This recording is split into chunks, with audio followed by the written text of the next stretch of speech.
కానీ లక్ష్మిని గాలికి వదిలేస్తానని భయపడకు. దాని అవసరాలు తీరుస్తూ అప్పుడప్పుడు దాన్ని వాడుకుంటూనే ఉంటా. రేపు నాకేమైనా అయితే తలకొరివి పెట్టేది వాడే కానీ మీరు కాదు కదా జలజ. నిన్ను భుజాల మీద ఎత్తుకుని పెంచాడురా రామయ్య. అలాంటి వాడి కూతురికి అన్యాయం చెయ్యాలని ఎలా అనిపించిందిరా నీకు? వెళ్ళి తాళిబొట్టు తీసుకురా.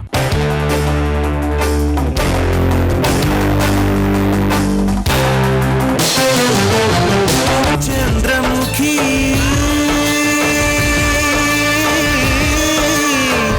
చంద్రముఖి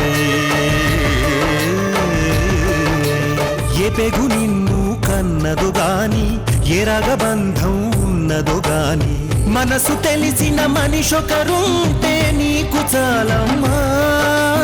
నీ చిట్టి గుండెకు గుప్పెడు ప్రేమే తోడు నీడమ్మా.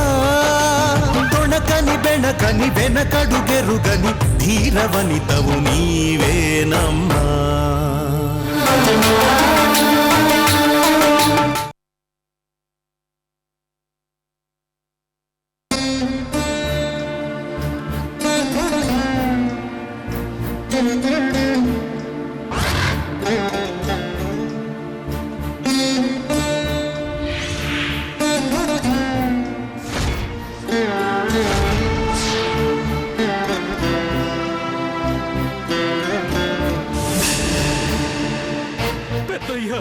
అరే ఏమిటి రామయ్య? లే,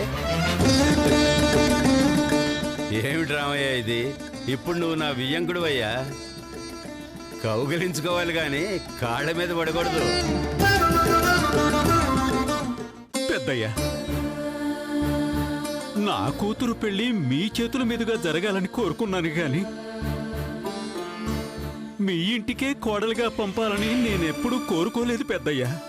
రామయ్య, నీ గురించి నాకు తెలియందా? ఎందుకు బాధపడుతున్నావు? ఇప్పుడు మనం బంధువులమయ్యా. నువ్వు మా కుటుంబంలో ఒకడివి. ఎప్పుడూ మీరు నన్ను అలాగే చూశారు కదా పెద్దయ్యా.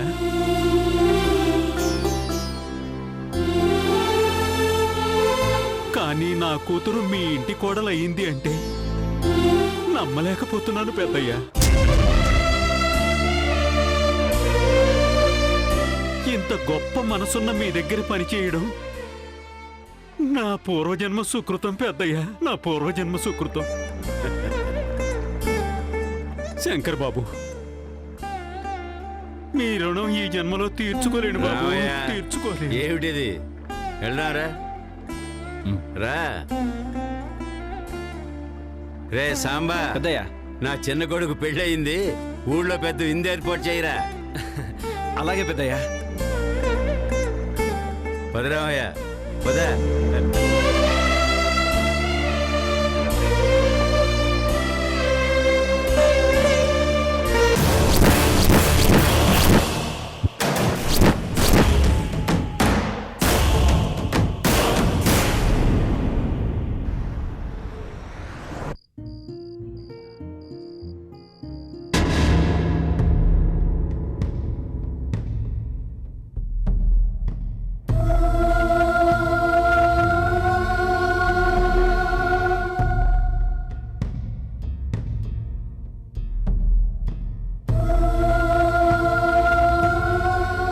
శంకర్ సూర్య గొప్పతనం ఏంటో నాకు ఈరోజు అర్థమైంది.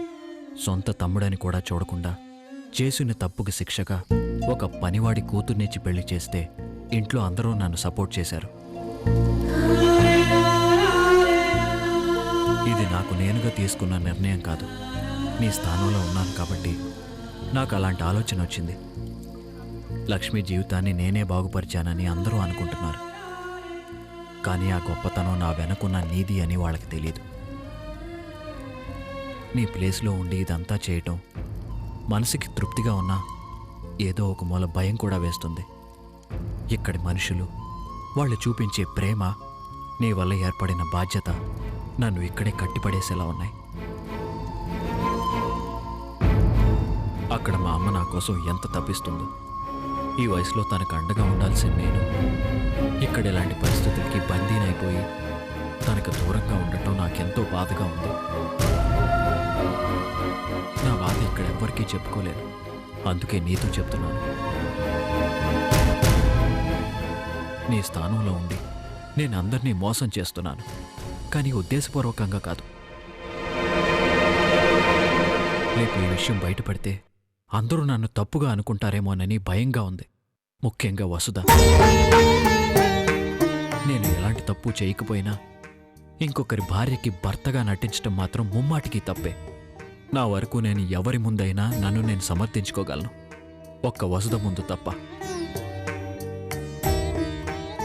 ఎందుకంటే తెలిసి చేసినా తెలియక చేసినా వసుధ విషయంలో నేను నేరస్తుణ్ణే. ఈరోజు కాకపోయినా రేపైనా నేను ఆ పరిస్థితిని ఎదుర్కోవాలి. ఆ విషయం నాకు తెలుసు, దానికి నేను సిద్ధంగా ఉన్నాను. తను ఏ శిక్ష వేసినా నేను భరిస్తాను.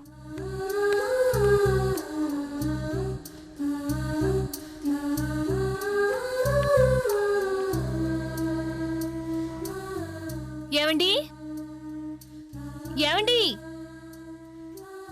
వస్తున్నాను వస్తా.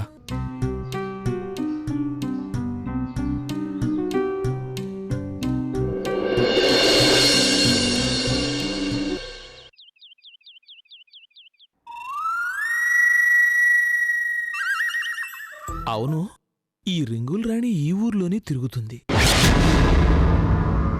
అసలు ఎక్కడుంటుంది?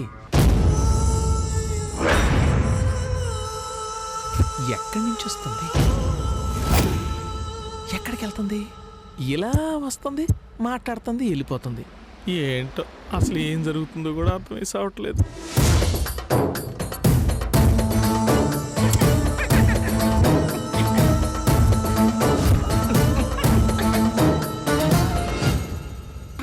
పిచ్చిరాగంటే ఇదేనేమో.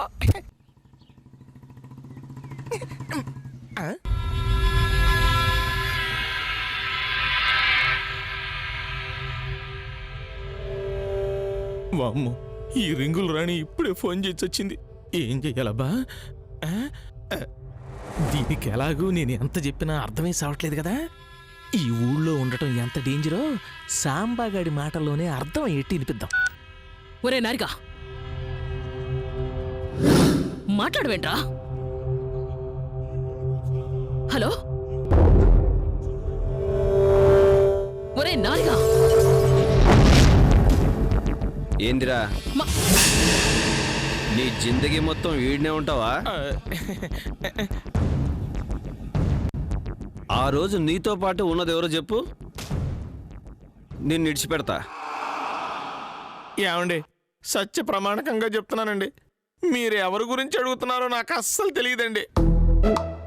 ఏమండి, నేను అసలు బేసిక్గా కొంచెం నాకు భయం అండి. అందువల్ల మీరు నన్ను కొట్టడానికి వస్తున్నారేమో అనుకుని పారిపోయానే తప్ప అసలు నాకేం తెలియదండి బాబు. కారణం లేకుండా వెంటపడ్డానికి నాకు కామ్దందా లేదనుకున్నావురా?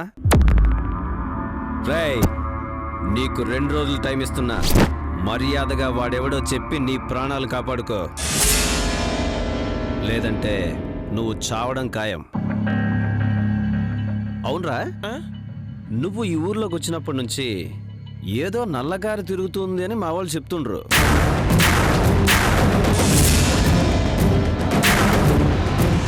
వాళ్ళు నీకు సంబంధించిన వాళ్ళేనా? చిచి, నాకేం తెలియదండి. నల్లకారా? అట్లాంటిది నేనైతే చూడలేదండి.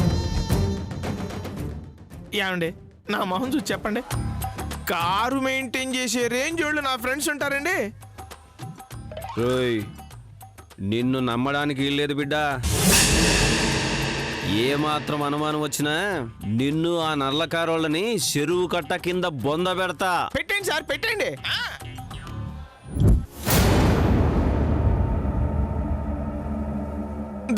రేయ్, ఎక్కువ మాట్లాడుతున్నావేందే సాలా?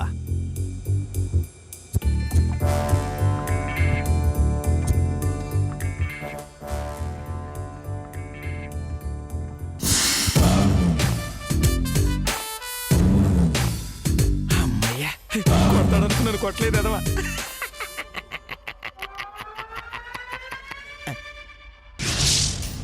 వీడెవడో అన్నంత పని చేసేలా ఉన్నాడే.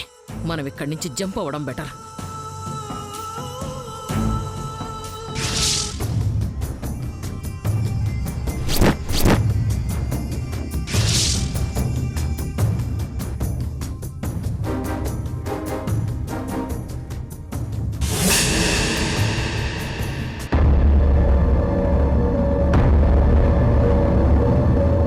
నీకు నా మీద కోపం ఉందని తెలుసు విరాట్.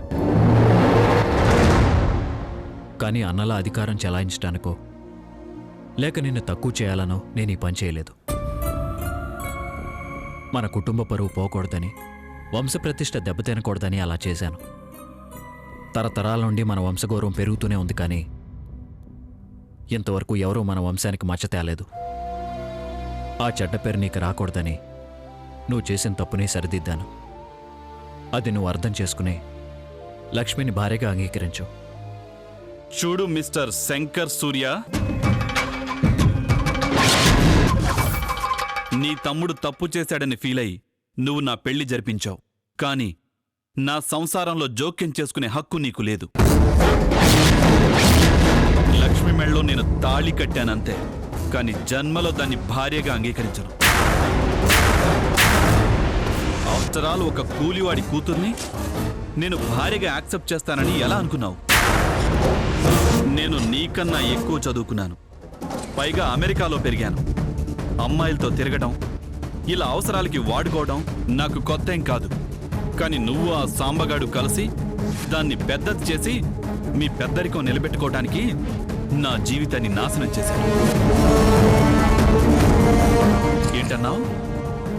నాకు చెడ్డ పేరు రాకుండా కాపాడాలని ఈ పని చేశావా? అబద్ధం. శంకర్ సూర్య గొప్పవాడు, అతని తమ్ముడు తప్పు చేసినా క్షమించలేదు అన్న పేరు తెచ్చుకోవడానికే నువ్వు ఈ పని చేశావు.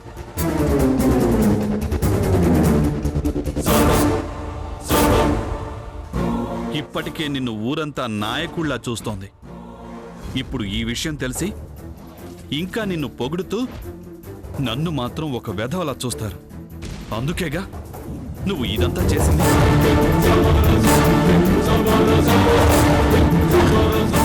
అంతేకాదు, నువ్వు ఒక పేదింటి అమ్మాయిని చేసుకున్నావు కాబట్టి నాకు అలాంటి అమ్మాయి రావాలని కుళ్ళుతో ఇదంతా చేశావు.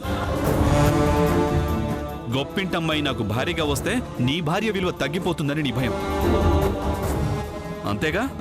ఆస్తి అంతస్తుని బట్టి విలువ ఉండదు విరాట్. అనుబంధాల్ని, ఆప్యాయతల్ని బట్టి ఉంటుంది. ఒకరి ఆస్తిని చూసి ఇంకొకరిని చిన్న చూపు చూడటం అనేది మానవత్వం లేని వాళ్ళు చేసే పని. ఇంతవరకు ఈ ఇంట్లో అలాంటి వాళ్ళు ఎవరూ లేరు. మొదటిసారి నీలో అభావాన్ని కలిగింది. తప్పుని సరిదిద్దటం సులువే, కానీ తప్పుడు మనిషిని సరిదిద్దటం చాలా కష్టం. అలా అని నేను వదిలిపెడతాను అనుకోకు. నువ్వు మారేంత వరకు మీ అన్నయ్య నేను వదలడం. నువ్వు లక్ష్మిని భార్యగా అంగీకరించాలి, బాగా చూసుకోవాలి.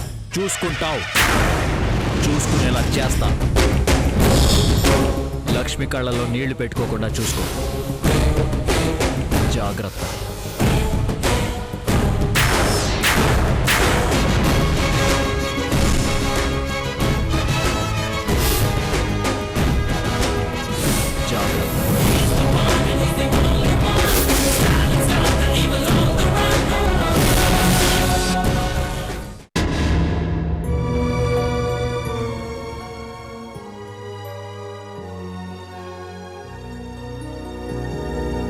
లక్ష్మి, ఏంటమ్మగారు? లక్ష్మి, నీ కిందకేం చెప్పాను? అక్క అని పిలవమని చెప్పానా?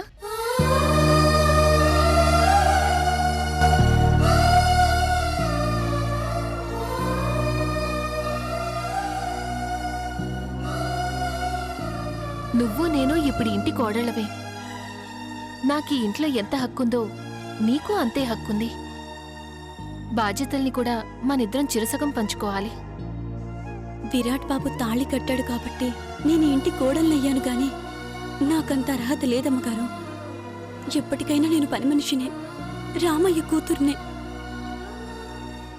ఆ మాటకొస్తే నేను మాత్రం గొప్పింటి నుంచి వచ్చానా లక్ష్మి? చీకట్లో నలిగిపోవాల్సిన నా జీవితానికి ఆయన వెలుగునిచ్చారు. నా జన్మకు అర్థాన్నిచ్చారు. నేను పేదింటి పిల్లనైనా ఏ రోజు నన్ను అలా చూడలేదు. మామయ్య గారైతే నన్ను సొంత కూతుర్లా చూసుకుంటున్నారు. నిన్ను కూడా అలాగే చూసుకుంటారు లక్ష్మి. ఈ ఇంట్లో మనసులకి తప్ప మతాలకి కులాలకి చోటు లేదు. నువ్వేం భయపడకు. ఇదిగో నీకు మెట్టినింటి లాంఛనంగా ఈ చీరలిస్తున్నాను. నాకెందుకు అమ్మగారు ఇంత ఖరీదైన చీరలు? అదిగో మళ్ళీ అక్కాని పిలవమని చెప్పానా? అలవాటైన పిలుపు కదా అమ్మగారు. ఇప్పుడు ఉన్నట్టుండి అక్కని పిలవాలంటే కొంచెం కష్టంగా ఉంది. ఏమీ కాదు, పిలుస్తూ ఉంటే అదే అలవాటైపోతుంది. అలాగే అమ్మా. అలాగే అక్క. అది అలా పిలిచావు, బావుంది. తీసుకో తీసుకో. ఇందులో నీకు నచ్చిన చీర కట్టుకోనరా. లక్ష్మి, నువ్వు నా కోసం సంతోషంగా ఉన్నట్టు నటిస్తున్నావని నాకు తెలుసు. విరాట్ నిన్నెలా చూసుకుంటాడో అన్న భయమే దానికి కారణమని కూడా నాకు తెలుసు. కంగారు పడకు లక్ష్మి. మేమెవరూ అతన్ని సమర్థించలేదన్న కోపంలో ఉన్నాడు విరాట్. తొందరలోనే ఆ కోపం పోయి నిన్ను మనస్ఫూర్తిగా ఏలుకుంటాడు. నాకా నమ్మకం ఉంది.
వస్తా.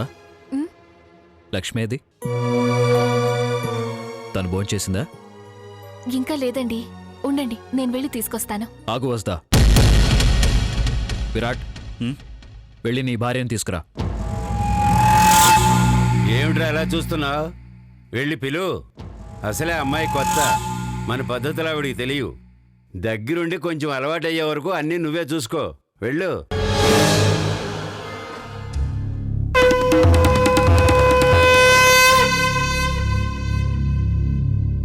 ఏంట్రా ఎలా చూస్తావు? వెళ్ళు.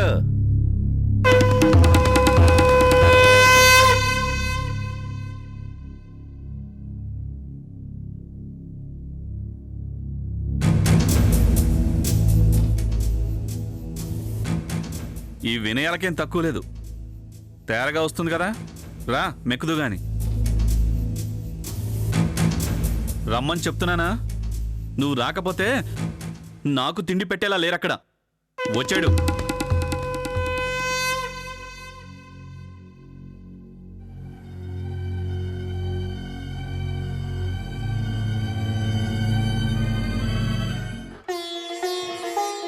రా లక్ష్మి, నువ్వు కూడా కూర్చో, నీకు కూడా వడ్డిస్తాను.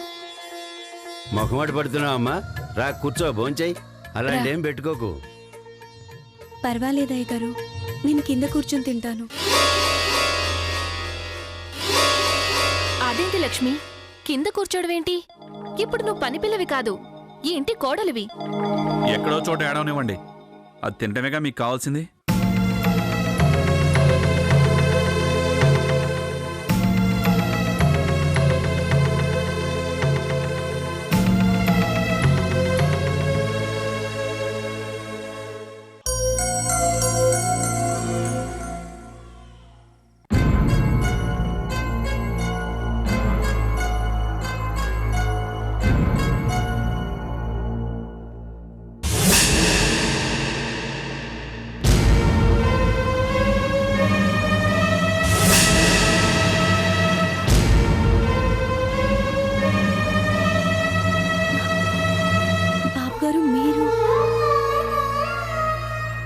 తిను